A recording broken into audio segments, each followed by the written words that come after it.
I think this, and I know I may be early on this, so y'all can disagree with me, but I think we got to put Trevor Lawrence on watch. You early. Yeah, we early. We way early. I think we got to put Trevor Lawrence on watch. You got to give young QBs at least 3-4 years. I'm with you, bro. They put Justin Fields on watch after that Cleveland game. I'm with you, bro. So if that's the case, because I was surprised. Who did? They did. Who put Justin Fields on watch? You ain't, bro. They. You know who they is. Exactly. After that game, everybody was like, who the fuck is this nigga and why did y'all draft him? Two wrongs don't make a right. Just because that shit was wrong, we're going to do this shit to Trevor Lawrence? Like, no, they idiots. Trevor Lawrence supposed to be sunshine. He's supposed to make everything bright. Bro, his head coach was out here finger fucking 16-year-olds in the fucking strip club. Like, come on, man. He got a real coach now, so we. He got a real coach. Yeah, that's why I said he on watch. Nah, he gets at least a year with this new coach. I'm watching him this year. No. I'm watching him this year. You got to give all these young QBs 3 years. You don't need a year. Yeah, 3 years. The worst talent in the league to this. You don't need a year. You need 3 years. No. We saw it with Joe. We saw it with Herbert.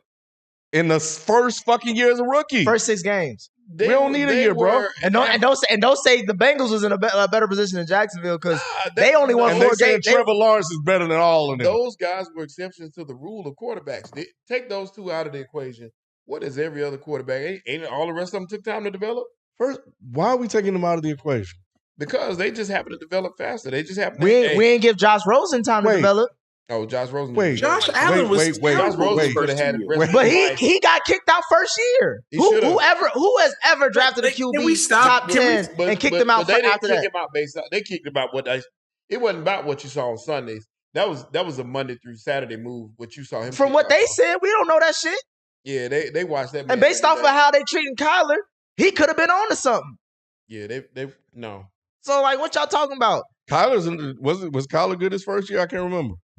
Yeah, he was all right. He showed flash. He showed flash. So we saw something, right?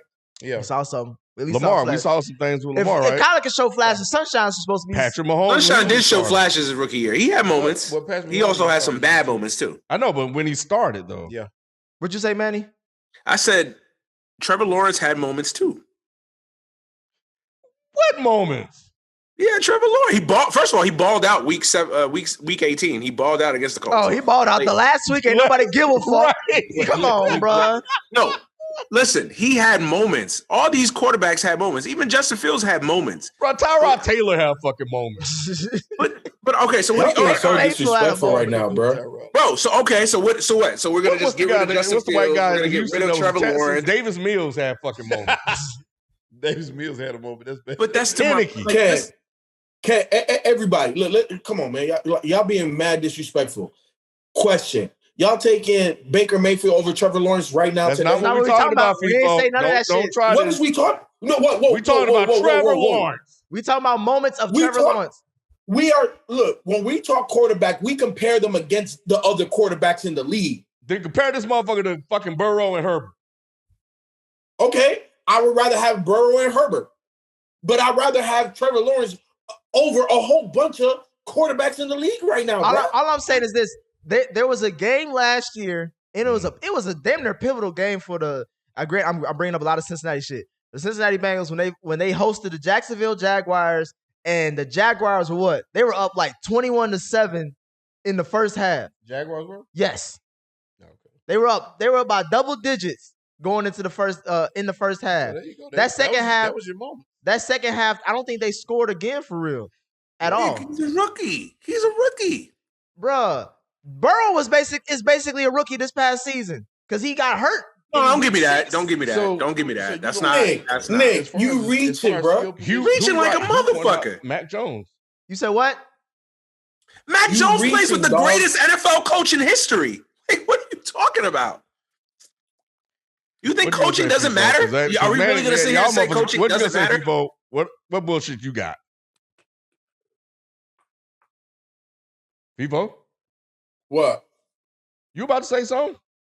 No, I was just saying that Nick is reaching.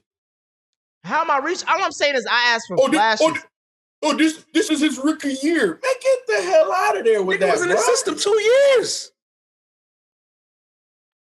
Bro, get out of here with that, Nick. Trevor Lawrence was saddled with Urban Meyer as a head coach. Hold on. Have we not talked about how the new system is either you're buying in, meaning like you're just selling everything and you're buying all the commodities you can, superstar talent, or you're gonna draft a QB who can play now and win a title off his rookie year, so that way you could add pieces. But they didn't add pieces though. You missed the adding pieces part. They had a terrible roster. I understand that. So obviously Jacksonville is going with we got a young QB, first overall pick, who's supposed to be one of the best that we've seen since at the time. They were talking about he's the next John Elway type shit. Right. And now he's in his second year on a 5-year deal. So by this season, going into the year three, we should see him make a huge jump. By the end of year 3, then you can properly evaluate him. Not this year. Hold on. One at a time. Can't go in there, man. I just got a question. You're saying you don't want to see it this next season. I think we will see it this season. You want to see it the season after next season. I'm saying he ain't got to be on watch until then. I'm saying I'll be disappointed, but not to the point where I'm like, this guy's a bust. So if Jacksonville, if they have the same record or similar record like they had this season, then what? You're saying that's okay? He can pass again and we'll just kick it to the third year? I'm saying it depends on how that goes. I would have to see him play those games to see how they got to that record. But what I'm saying is I'm not expecting him to win right now. I'm not saying he should win a title. I'm just saying, like, he's on watch for me to see, like, is he worth that first overall pick? We just want to see if the guy can play. Well, I get that. We blamed it on Urban Meyer. The fact that y'all are questioning if Trevor Lawrence can play is completely asinine. I'm not saying he can't play. I'm saying is he worth of a first overall pick? So what are y'all saying then? Is he worth the first overall? Is he going to be a superstar? Be the first overall pick besides him? Who? Huh? If not Trevor Lawrence, who? Shit, last year Joe Burrow proved that he was the first overall pick. Shit, Cam Newton proved that shit early. Who else we got that was first overall picks lately? It took Peyton some while. He was the first round, but he eventually got there. Baker was one too. Baker was one. He had a was a year. buzz. Kyler Murray showed that he was the first. Kyler Murray proved he was the first overall pick.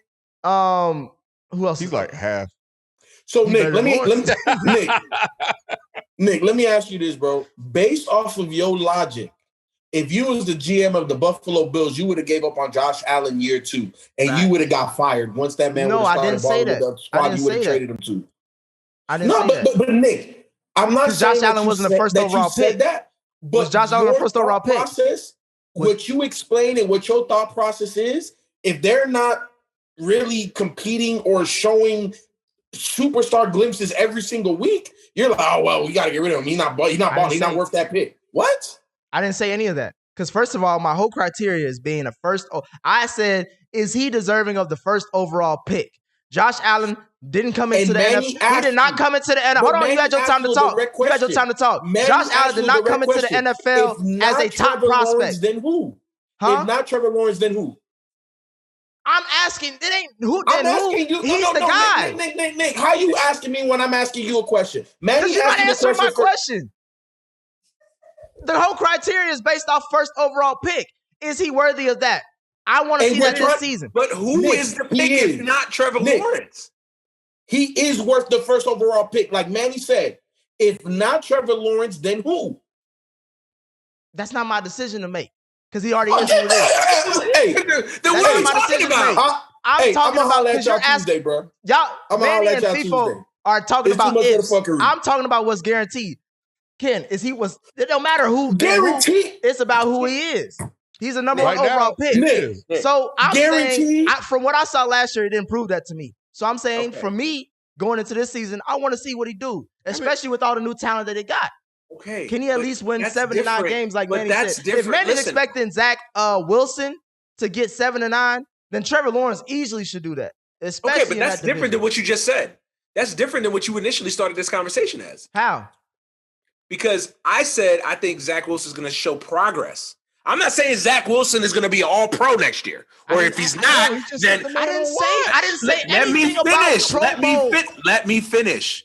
I didn't say, you made it sound like if Trevor Lawrence doesn't win 7 games next year and throws for 3,600 yards, all right, he's on watch.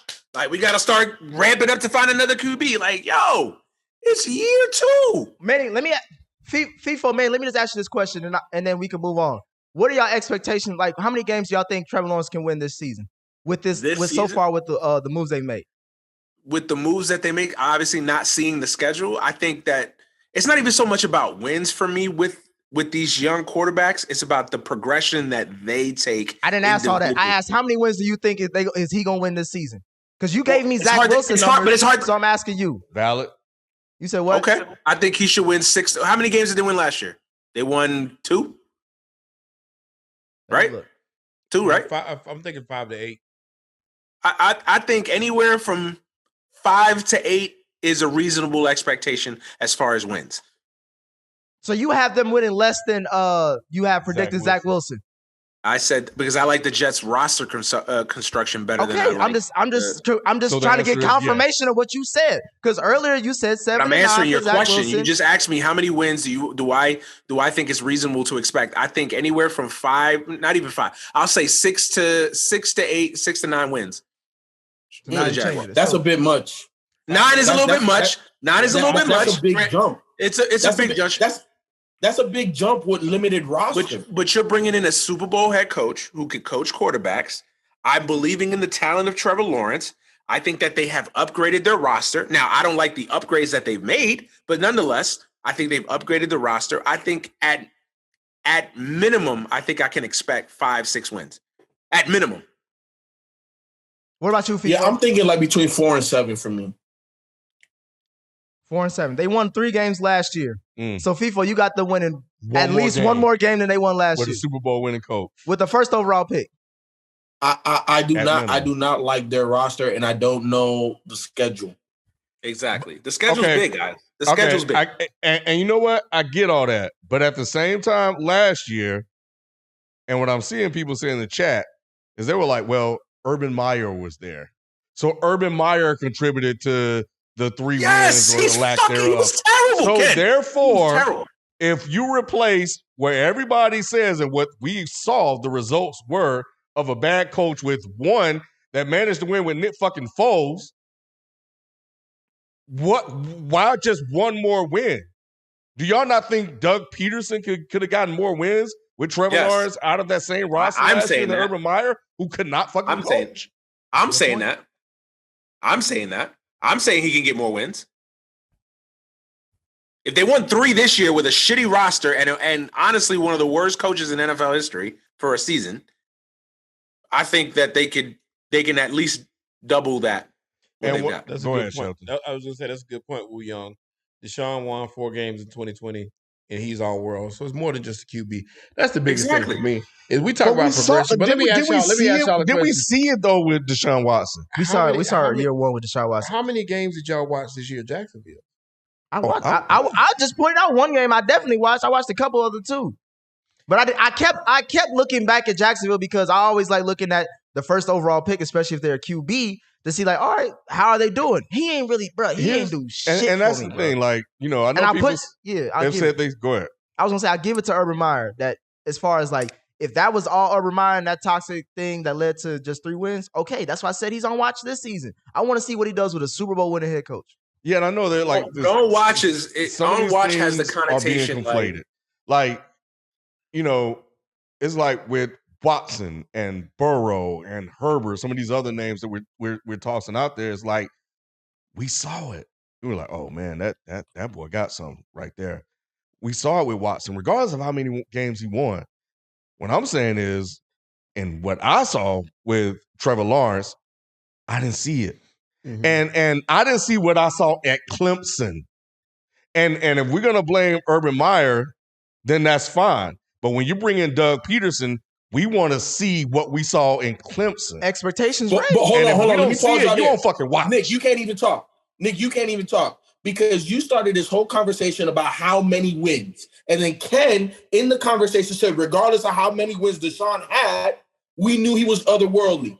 I have time and time again told you guys to go do your research with people on YouTube that break down film of these quarterbacks that we talk about. And watch the film, watch the play design, watch how inept some of these offensive coaches and head coaches are. And we cannot put it all solely on the quarterback. And Trevor Lawrence, in bad play design, made throws that elite QBs make. You didn't see the consistency. partly because of the coaching, partly because he's young. But he made throws that a lot of guys with household names can't make. He's elite. We did not see consistency.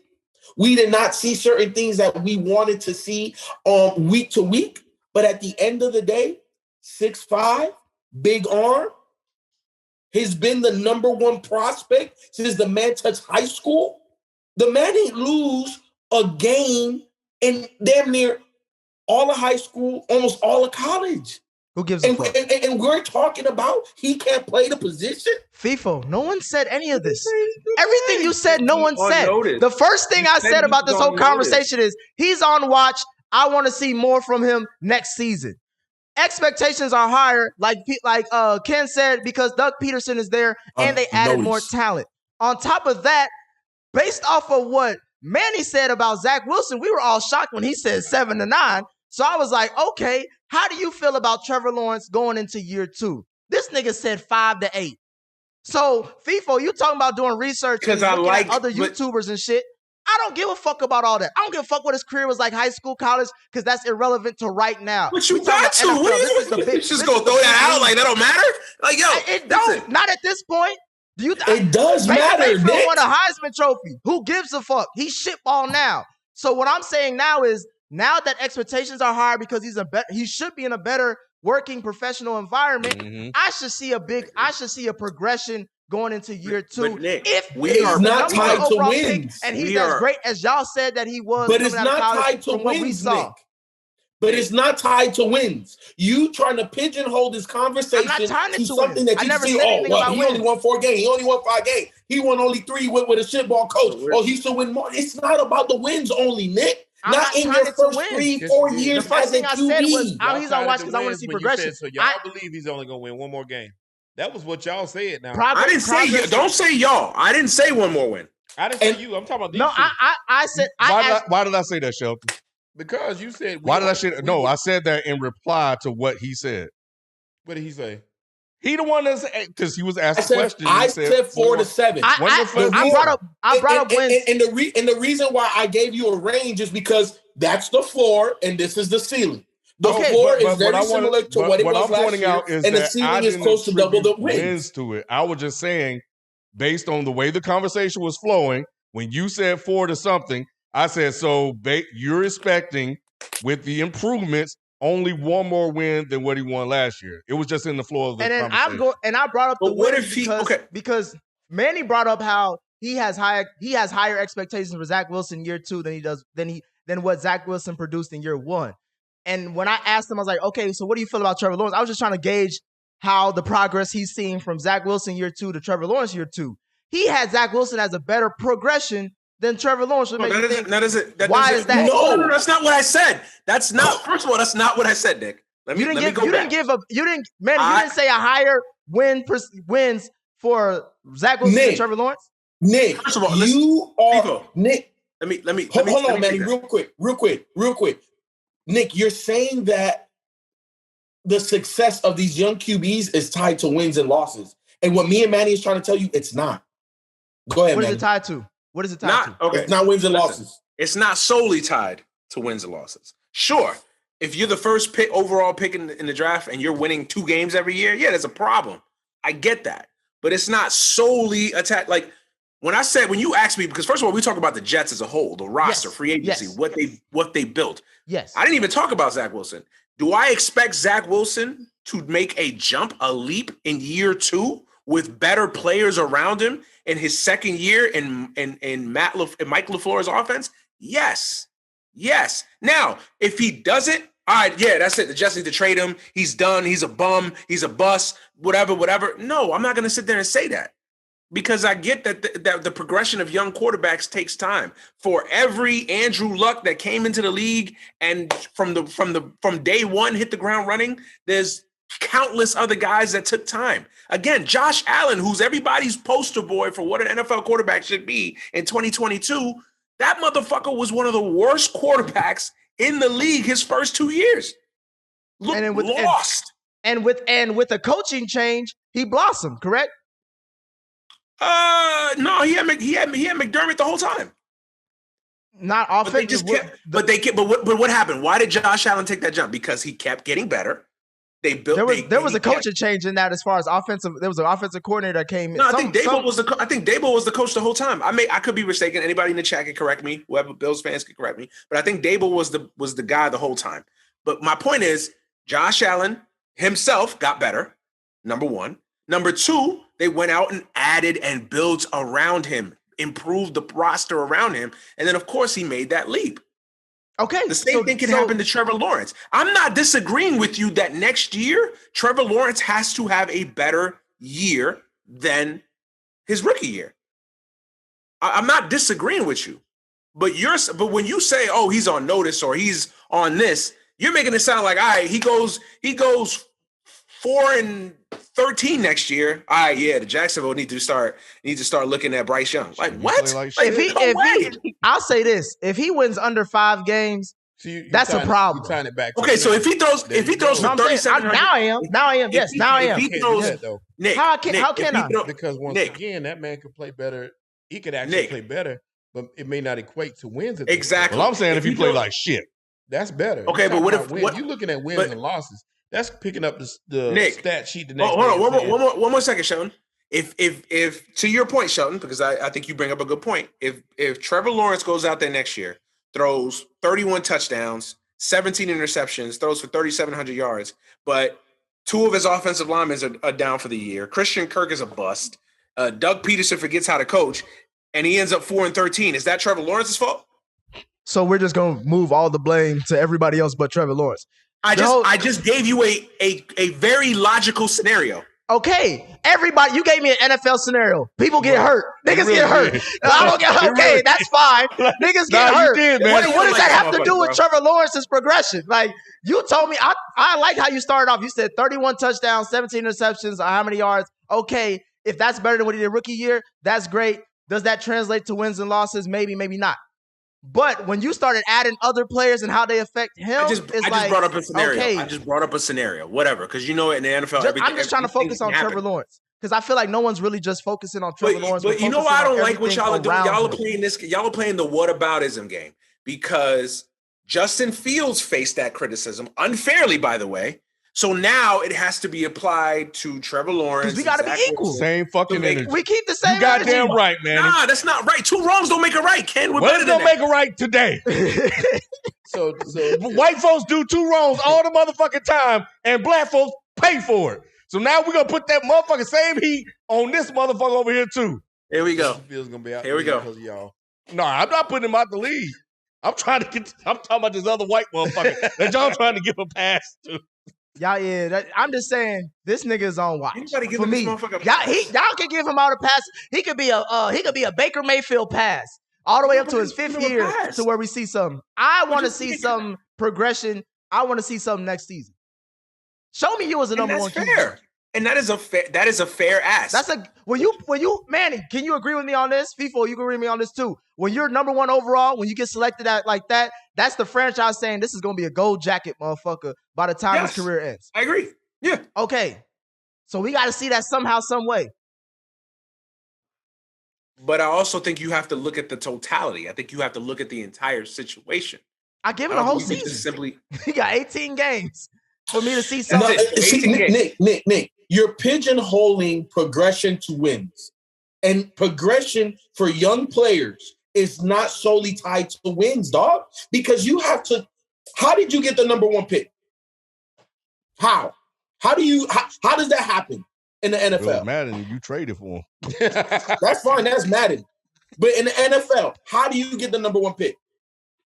Depends. You got to be the worst team out there. Depends on most likely the worst team. Either you got to be the worst roster or worst coached or whatever, or a combination of all of them. So if the best player is going to the worst team, do you not think it takes some time to overcome all of that bad, regardless of how good you may be? You don't think it takes time, though? You gonna boldface here, sit down and say that Trevor Lawrence's progression is tied to winning more than double the games he won the previous year with the worst fucking team. They had the number 1 pick back to back. That's what you telling me. First of all, they had the number 1 pick with them and without them. So how many wins did the Bengals have? It sounds right now, if we going off of that, it's a wash. So that's why I'm like, I'm giving him more credit than that. You love Joe Burrow. You love Joe Burrow. You love Joe Burrow. I had to learn to love him. Everybody I think here likes Joe Burrow. How many wins did Joe Burrow have his rookie year? He had 4 wins, if that. This Bengals, I should say. The Bengals. How many wins did Bengals? He got hurt early, so he did get hurt. He got hurt. What, week 7, week 8? It was like week. It was earlier than that. It was like week 6 or something like that. Week 6, something like that. Right? He didn't even get. But he was on pace to be rookie of the year. He was on pace to be rookie of the year. But how many realistically? Be realistic. How many wins were the Bengals going to have that year? Honestly, I was thinking maybe 6, 7. Because they beat Tennessee. It's hard to play that game. It's hard to play that game because we'll never know. But whatever. Yeah. And he also went to the Super Bowl in the second year, so it's like he was better than ask him the question and then take it away. That's what I'm saying. This is what I'm saying. When he was like, "Wait, this ain't going my way." Yeah, because he got hurt. Trevor Lawrence didn't get hurt, so we have a full season to see what he did. My thing is just this: I just want to see bro. These QBs don't have that much long to be great. They really don't. We're in a different NFL. Someone mentioned in the chat a few weeks ago or earlier this week. We're in the super team era of the NFL. Nah. Either you winning now or you ain't winning at all. So that's why I'm just like, no, man. Stupid. That is fucking stupid. I'm not saying I agree nor disagree with it. I'm just saying what it is. So if we're having QB, that's not what it is. Kyler Murray already asking for a trade on his rookie deal. That's not what it is, Nick. That's not what it is. Because look at the revival of Derek Carr. People wanted to, especially you, shitball Derek Carr. They're crying out Derek Carr. And look, we had Derek Carr out the league. Yeah. And look at what Derek Carr had to deal with last year. And them boys was still playing good fucking football, bro. But is he the best? Hell no. But he's better than most. And when you have a quarterback that's better than most, you could win with that quarterback. You don't have to have a top 3 quarterback. And it doesn't matter how quick. Marty McFly and a couple other people I saw it in the chat was saying that too. Yeah, those guys did have playmakers around them. You got even in Cincinnati, you got playmakers all around you. Who? Name what? Cincinnati. Who? No, I'm asking who's playmaker. What are the playmakers that happened in Joe Burrow's rookie don't year? Answer that. What playmakers Nick, did we have? You had Tyler Boyd. You had Joe Mixon. You had Wasn't Higgins was there too? You had players around him. DJ Uzomah was there. Yeah, he had players. Okay, so they blossomed the year that Joe got hurt, or did they blossom afterwards? Boyd was already there. No one knew CJ Uzomah's name. They still can't pronounce his name until Joe Burrow happened last year. So don't give me that bullshit. Niggas didn't know who T. Higgins really was until this season, unless you from Clemson. And then Joe Mixon. Wasn't I the only motherfucker on this whole program saying that Joe Mixon was a top 5 running back for years? Y'all niggas looked at me crazy until this season. So let's not act like y'all was on the Bengals. Oh, they have talent. We can go back and I can show you shows. That's why I'm trying to tell you. The QB is everything. And Derek Carr. No one is debating you on that. Where was Derek Carr picked? But you have to have nuance. Where was Derek Carr picked when he got drafted? Was he a number 1 overall pick? He was the second-round pick. He was the top quarterback. Was he a number 1 overall pick? I'm asking a simple question. No, he was not. I'm answering you. Okay, so his expectations, I don't give a fuck about. When we're talking about number 1 overall picks, there's a certain expectation. Matt Stafford was number 1 overall pick. Was he ever criticized like he was supposed to be? No, he wasn't. You too saucy. You make absolutely 0 sense right now, bro. You make absolute because at the end of the day, Nick, it's not about where the fuck you're drafted, dog. It's about what the hell you do on that field, dog. It's not about where you're drafted? Manny, do you agree with that? It's not about where you're drafted, it's what you do on the field? To a point, yes. Yes, I do. But like, this is what I hate about sports commentary today, right? We fall into these traps of trying to have these like arguments that never go anywhere because we're trying to paint narratives. Like, yes, I agree with you. It's not about where you're drafted. Who gives a fuck about where you were drafted at the end of the day? If you come in and produce and you could play, you could play. That's bullshit. You know that. It doesn't matter. That's fucking bullshit. How is it bullshit? Because why are we on Baker Mayfield? Russell Wilson's a Hall of Famer and he was picked in the 3rd round. Yeah, but where you drafted and what you do where you now your perception, matters. Yes. Of course. Yes. If you get picked as it always has. Listen. Manny, the GOAT was drafted what round? 6th round. Manny, explain to me Carson Wentz then. Fuck out of here. Draft position. Play the fucking game when you get on the field, bro. They pay you to play a game. Do it the best of your ability, dog. Why is Carson Wentz still being traded for like multiple seconds and third rounds and first round picks? Why? You think it's because of his play on the field or because of where his draft position was? And do you know why people look at guys like that? Ken, hell no. Do you really think? Hold on, let Ken. Hold on. How are you uttering this out of your mouth, dog? What is in that red cup tonight, dog? Because that shit, that is boo-boo. That shit must be some damn some whatever shit to make you shit because it coming out your mouth, dog. What the hell? You saying that Carson Wentz is getting multiple draft picks in terms of compensation because of where he was drafted? Not at all. That's what you're saying? So he's doing that because of the field, what he's doing on the field? Yes. Yeah. What is he doing on the field? Nothing but if Carson potential where they think he's supposed to be. Because of his draft position. Not because of his draft position. No, because he could have been an MVP had he not broke his leg. Russell had no expectations coming out of the draft. Carson Wentz did. Right. So what it doesn't matter. So you're saying they're trading picks for Carson Wentz because of what he's drafted? No, I'm talking about expectations. Expectations based on what he was drafted at. But that ain't got nothing to do with now. We know what Carson Wentz is right now. No, we do. They know what he is now. They don't expect him to be something no different than what he is right now. That's false. They expect him to play to the level he played. So you really think the Commanders traded for Carson Wentz? So Frank Wright, when he traded for Carson Wentz, when he put his job on the line, he was saying that based off of what he did in Philly. Oh, he did a great job in Philly. Let's bring him here. Yes. If Carson Wentz did everything that he's done and he was picked in the 5th round, he would still be traded for the same thing. No, he would not. Yes, at the end of the day, there are expectations that come with where you're drafted. If you exceed those expectations, great. If you turn out to be a Dak, if you turn out to be a Russell Wilson, you got a bargain. And then if you're drafted number 1, if you are a Baker or a fucking damn Sam Darnold. But answer the question that he's saying. What question? So does it matter where he's drafted at this point in Carson Wentz's career? Is he getting traded because he was picked so early? Now. Do you agree with that? No, that's not my point. No, I said do you agree with him?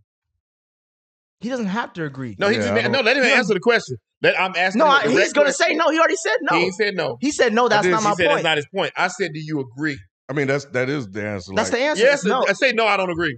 What? It doesn't matter. He already said no. My thing is this. I thought I did. The whole point. No is winning. Hey, Shelton. On this show, no means no. Yeah. We don't play this shit. Right? That's what I'm saying. Like you're not. Why is Carson Wentz getting traded for all these picks if he's shitball? So if that got traded now, what would he get traded for less because he's a 4th round pick? He wouldn't get traded for a 1st round pick. Okay. You giving up a 1st round pick for Dak Prescott? Why? Because of where he was drafted? I'm asking. I'm just asking. Are you giving up a 1st round pick for Dak Prescott? It's about value. It's about need. It's about leverage. Like what? For Dak, yeah, I would. Would you give a 1st round pick for Dak, FIFO? It depends on what team I am. Y'all asking me yes or no questions, and y'all can't give me a Manny. Are you taking a 1st round pick for Dak Prescott? It depends on what team I am, nigga. Like if you're asking me right now, are the Jets trading a number 1 pick for fucking Dak? No. Why would they do that? Now, if you're saying Zach Wilson ain't nothing to say that you keeping them there for. So shit. If I'm Cleveland, but it's about value. It is about value. If I'm Atlanta, I'm trading the number 1 pick for Dak. Didn't y'all just tell me? I'm answering your question. Okay, that's fine. My thing is this: y'all came on this show. I wouldn't even do it if it's Atlanta. Picks don't mean shit. Yeah, fuck these picks and all that shit. But y'all, when I asked y'all about Dak, y'all like, depends. What I'm saying is, regardless of where he was drafted, I'm gonna give up more than where he was drafted. He gonna get more than the 4th round pick for him. I didn't ask about that. I asked, are you giving up a 1st round? Yes. Nick. It depends on the situation. Look. In sports, just like the stock market, certain things, certain commodities are valued a little bit more than other commodities, dog. And depending on your organization, a draft pick ain't shit. And for certain organizations, a draft pick is life. The Saints are 1 quarterback away, arguably, from being back to where they were as a Super Bowl contender. So if you ask me that question and I am the Saints, would I trade a number 1 pick for Dak? Then yes. If I am the Falcons, who just lost my star receiver, and I have a young roster and a young team, and I'm still trying to find my way, then I think that's a misallocation of funds to trade a first-round pick for a Dak Prescott. You said the Saints are a QB away from being a Super Bowl contender? With that roster, yes. With that roster, they still got Kamara, they still got Thomas. They're a top 2 team in the NFC West if they had Dak Prescott. Hey, we NFC South. I'm sorry, I said West.